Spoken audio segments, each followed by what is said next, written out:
Naiinsulto ko, I am insulted with your statement. Magit mong nothing to do with me, pero yung tinawag mong criminal forces, kasama kami dun eh. Ikaw naman, mag-isip naman kayo.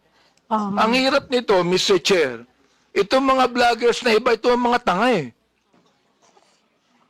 So, tatanga-tanga. Kayong mga vloggers, wag kayong magbibigay ng opinion lang, impression ninyo. Ibigay nyo yung katotohanan, may dokumento kayo. Sapagkat meron kaming documents to show eh. Naiinsulto ko, I am insulted with your statement. Being the chairman of the Committee on Human Rights and one that's investigating, I am actually insulted with your statement. Again, my apologies, sir, and noted po sa mga suggestions po ninyo. At gusto ko lang din pong sabihin na yung pong post has nothing to do with you. Hindi po, it has nothing to do with, pasensya na po. Well, Mr. Chair, maraming salamat, no? Yung binabagit mong nothing to do with me, pero yung tinawag mong criminal forces, kasama kami dun eh. Ikaw naman, mag-isip naman kayo. Ang hirap nito, Mr. Chair, itong mga vloggers na iba, ito ang mga tanga eh. So, tatanga-tanga ang gobyerno. Mag-isip kayo. Hindi lang sumusulat kayo kung anong gusto nyo isulat dyan. You're telling us yung criminal forces. Gusto kong sabihin ngayon, Mr. Chair, publicly, ikaw ang tanga. Okay, Your Honor, pero Mr. Chairman. Mr. Chairman. Representative Ponduano. Mr. Chairman, just a matter of protocol. May I move to strike out the statement of the Chairman Abante Second. addressed to MJ? Second, Mr. Chair. Thank you, Mr. Chairman. Any objection? There being none, the uttered words is stricken off. Any further questions? I rest, Mr. Chair, and thank you so much. I'm not angry at you, Miss MJ. We're just ferreting the truth here. Ano? okay, Your Honor. Pero again, hindi ko pa alam kung saan nyo po nakukuha yung idea nyo na kayo yung criminal forces. Hindi po. Anyway, again, Ikaw ang sumulat, Mr. Chair. Okay po, sir. Ikaw ang My sumulat eh. apologies. Yes. Okay. My Sinulat apologies, mo sir. yun eh. Okay po. Tanga po ako, sir.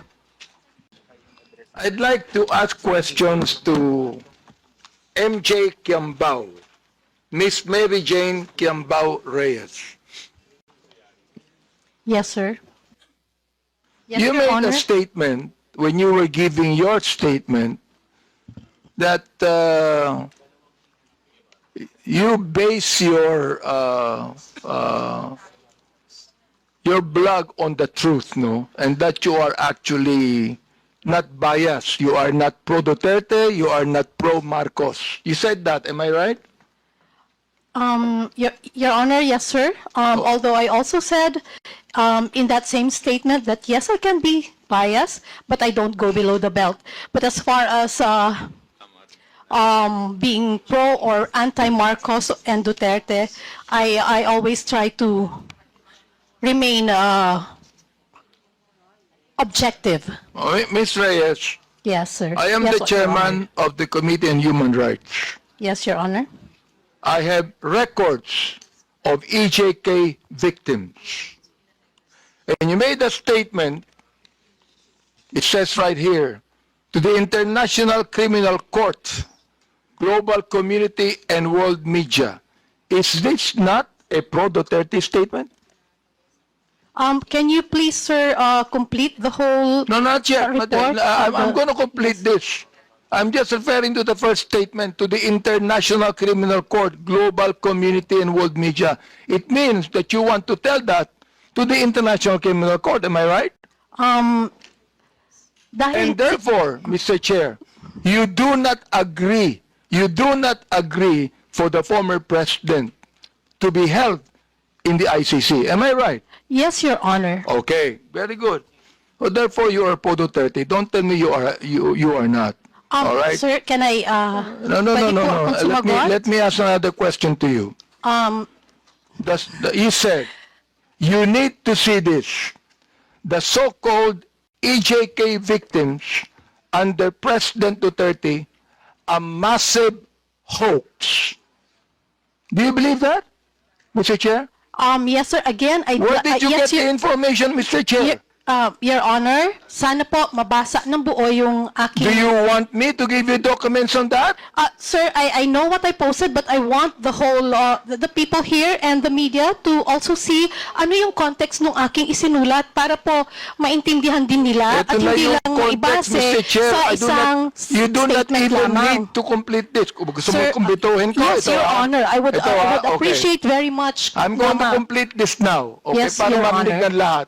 Opo. The so-called EJK victims under President Duterte, a massive hoax. Okay. Sa akin, mali. I have documents to show. To show. Yes, Your Honor, All that right, is now your you truth, said. and I also have my truth. Please.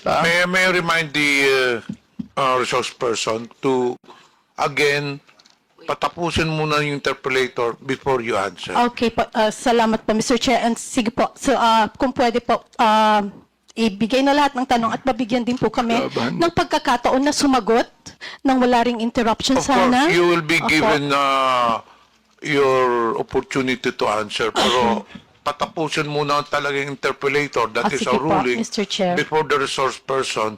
Wag po tayo magsapawan. Opo, Mr. Chair, maraming salamat. Okay, Mr. Chair, let me continue on. You said, the anti-Duterte propagandist. So alam ko na kung ano yung bias mo, di ba? May bias ka na rito eh. Oo. Okay, likely funded by drug cartels, terrorists, corrupt politicians, greedy oligarchs, and narco-politicians are desperately trying to manipulate the global narrative. What did you get the information about that, Mr. Chair? Pwede na po akong... Go ahead. Sige. Yes, Mr. Chair, pwede na po akong sumagot? Yes. Okay. Doon po sa mga nauna niyo pong tanong, kung saan, ang sabi ko nga po ay hoax. Ang pinagbabasehan ko po doon ay yung mga naglalabasan ngayon na panibagong impormasyon, kita naman po ito sa social media, ano po, kung saan yung mga napabilang na EJK, yung mga nagpakita ng picture ng mga anak nila na namatay daw sa EJK, actually ay hindi po connected sa EJK. At yung iba po ay buhay na buhay naman po. That's why, ang sabi ko nga ay hoax dahil yung mga pinakita ng mga nagrarally at pinapakita nila na namatay sa EJK ay hindi naman po patay. Mr. Chair, nag-a-attend ba kayo ng Quadcom hearing? Mr. Chair? Nag-a-attend ba kayo ng Quadcom hearing? Yung mga biktima ng EJK ay nandoon at nagkaroon pa sila ng prayer rally, Mr. Chair. Nag-attend ba kayo ng Quadcom hearing? You can answer. Mr. Chair, okay, salamat po at pagkakataong sumagot.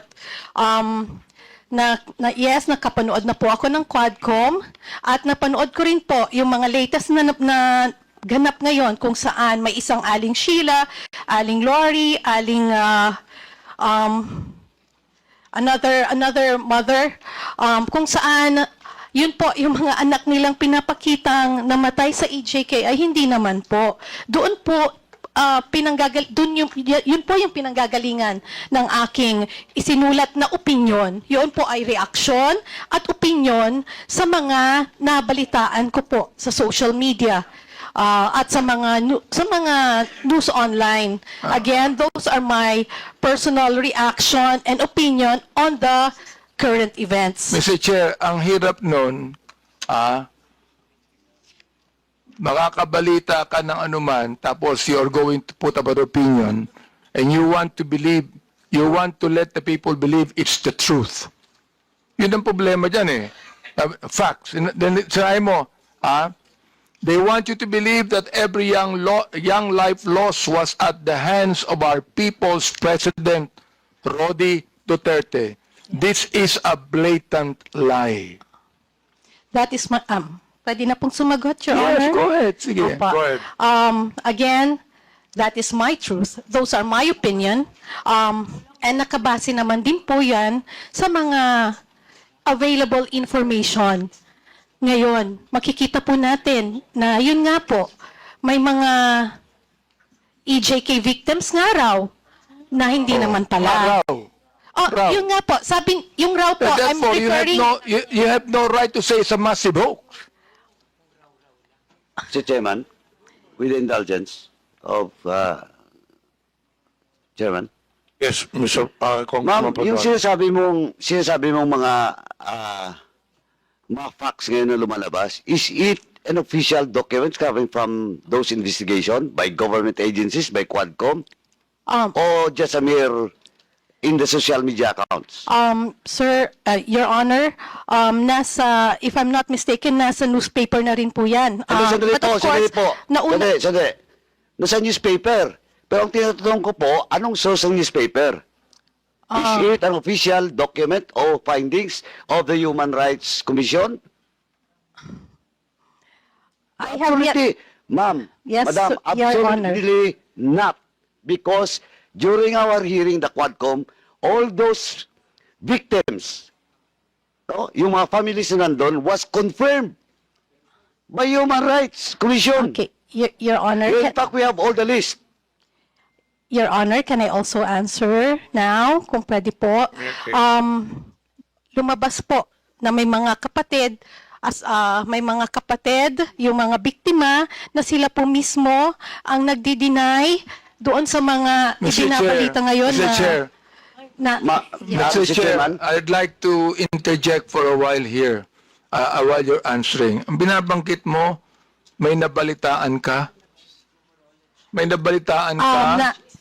Oh, I mean, my goodness, if you would like to be a resource person here in this committee, kinakailangan meron kang basis, meron kang tunay na basis, meron kang dokumento na masasabi. Sapagkat Luka, ang Commission on Human Rights, for example, nag-imbestiga ng EJK at maraming nakita. Kami, in my Committee of Human Rights, marami kaming nakita. Oo. Samantalang ikaw, sinasabi mo, massive hoax ito. Wag naman, Mr. Chair. Oo. Gusto kong maniwala sa statement mo kanina. Pero ngayon, itong statement na ito, hindi na maganda eh. O, nagsabi ka pa ng facts. Some of these so-called victims died years before or after Duterte's presidency. Where'd you get the information? Nasa balita po, Your Honor. Yung iba po ay namatay ngayong last year lang po, Madam, 2024. Mr. Chairman, Opo. Madam, sa Quadcom po, sa hearing namin, at it was confirmed by Human Rights Commission, lahat po na nakalista doon, under our records, was confirmed by Human Rights Commission. Wala po doon yung prior and after Wait, kasi ako. ng Duterte's administration. And, Mr. Chairman, kindly, let me just remind that, sir, is he your counsel? No, sir. Oh. From the House of Representatives po siya. From the House? Nagpapapirma po. Sabi ko mamaya na kasi busy pa po tayo. Anyway, madam, Apo. ma'am, Yes, wala Your po Honor. eh. Now you're talking about those mga disclaimer ng family. Now, ang tanong ko po, is it documented, under oath? Do you have a document for that? Or just a mere media reports? Alin po, sir, yung tinatanong po ninyong documented or Hindi, media yung reports? sinasabi mo na may mga families of victims na deny, na-refute yung claims. Posted po ng mga Ayun nga kamag-anak problema, nila, and posted then, sa social opo, media. and Ang sinasabi ko, madam, baseless yan kasi based on our investigation, and unless otherwise, you can have a document under oath that indeed a certain family of victims clarified and dispute that data. Okay po, Your Honor, noted po. Next noted? time. Yeah, noted Anong po noted? na. Noted po na. Tinatanong po kita kung may dokumento ka bang hawak, wala. Tulad po ng sagot ko kanina, Hindi, Your sandali. You Honor. answer my question, Mr. Chairman. Yes, I'm trying to answer, Your Honor. Sandali po. Apo. Yes or no? Do you have the document? Under oath? Sir, like I said, Sandali, yes or no? Remember, I am just asking you if you have the document or not under oath. of the family who Yeah. reported. Yeah. None, sir. Oh, none. It's Oh. on the, like I said, it's a. So none. You don't have. Okay, sir. Next time po, What's kuha next po muna, time? next time po, bago po tayo magsulat ng mga ganon, kailangan kumuha po muna tayo ng mga dokumento under oath. At hindi tayo basta magbabase sa sinasabi Chair. ng mainstream media. Okay. Mr. Chair, Thank you. let me continue on the Representative statement Abante. he said. Yes. Sinabi niya, facts to nakalagay, facts. Many are completely unrelated to drugs or EJKs. Some of them are still very much alive. You said you do not have any documents on that. Now look, Miss MJ na lang po. Para hindi po Miss MJ, po. you are accountable to the victims and you are accountable to us in the Quadcom. Pinasinungalingan mo kami. Pinasinungalingan mo ang mga victims. Now look, if you do not apologize right now, you listen. Yes, Your Honor. If you do not apologize, I am going to make a motion to hold you in contempt. I apologize, sir. And tulad nga po ng sabi ko kanita, sa susunod po ay maghahanap na lang po muna tayo ng mga under Yun. oath. At Okay hindi daw, po ha? tayo magre-rely sa mga balita ng news. Salamat na- po. Okay po. Kaya Maliwanag fake po. news. Yun ang ibig sabihin non fake news. Ito, tutuloy ko Salamat din po, Your Honor. Ito sinabi nyo, ikaw, binanggit mo na ito and this is something that you should apologize also. Anong sabi mo? Do not let these criminal forces twist reality to turn a strong, decisive leader into a monster. Now let me ask you, who are these criminal forces? Miss MJ, please answer. Okay. I have this, kasi tulad ng sabi ko, ito po ay mga reaction at opinion ko lamang. Well, therefore At, you apologize because this is okay not po, true. sir. Okay, sir. I apologize. Okay, Mr. Chair, this is the second time that Miss MJ has apologized. I hope that next time, kayong mga vloggers, wag kayong magbibigay ng opinion lang, impression ninyo. Ibigay niyo yung katotohanan, may dokumento kayo. Sapagkat meron kaming documents to show Naiinsulto ko, I am insulted with your statement. Being the chairman of the Committee on Human Rights and one that's investigating, I am actually insulted with your statement. Again, my apologies, sir, and noted po sa mga suggestions po ninyo. At gusto ko lang din pong sabihin na yung pong post has nothing to do with you. Hindi po, it has nothing to do with, pasensya na po. Well, Mr. Chair, maraming salamat, no? Yung binabanggit mong nothing to do with me, pero yung tinawag mong criminal forces, kasama kami dun ikaw naman, mag-isip naman kayo. Ang hirap nito, Mr. Chair, itong mga vloggers na iba, ito ang mga tanga Tatanga-tanga ang gobyerno. Mag-isip kayo. Hindi lang sumusulat kayo kung anong gusto nyo isulat dyan. You're telling us na yung criminal forces? Gusto kong sabihin ngayon, Mr. Chair, publicly, ikaw ang tanga. Okay, Your Honor, pero Mr. Chairman. Mr. Chairman. Representative Ponduano. Mr. Chairman, just a matter of protocol, may I move to strike out the statement of the Chairman Abante Second. addressed to MJ. Second, Miss MJ. Mr. Chair. Thank you, Mr. Chairman. Any objection? There being none, the uttered words is stricken off. Any further questions? I rest, Mr. Chair, and thank you so much. I'm not angry at you, Miss MJ. We're just ferreting the truth here. Ano? Okay, Your Honor. Pero again, kung hindi ko po alam kung saan niyo po nakukuha yung idea niyo na kayo yung criminal forces. Hindi po. Hindi ko, anyway, Ikaw again, ang sumulat, Mr. Chair. Okay po, sir. Ikaw ang My sumulat, apologies. Yes. Okay. My Sinulat apologies, mo sir. yun eh. Okay po. Tanga po ako, sir. My goodness. Okay, we now proceed to the next interpolator.